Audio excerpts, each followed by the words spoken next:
Okay, hello guys. Hello everyone. Good morning. So for today's video guys, I want to introduce myself. I'm Noble Tanard. So for today's video guys, gagawa tayo na another update sa ating mga viewers kung ano yung lifestyle natin na ginagawa everyday. So ito yung morning routine ko. Maga na mag-mouth. Tapos na ako nagwalis, hindi ko na video kanina. Tapos may map tayo dito. Tapos, stop.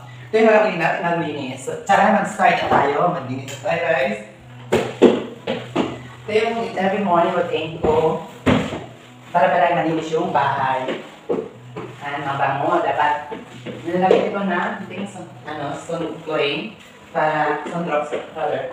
Para mabango. Walang laraw. Para yung bacteria mawala. Ganun lang. Dapat malinis ang bahay. So, yan ang update natin for today's video, guys. Every morning routine. So, see you next. Another, mamaya sa labas. Charot. God morning. Bye-bye. See you.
Tapos na rin dyan.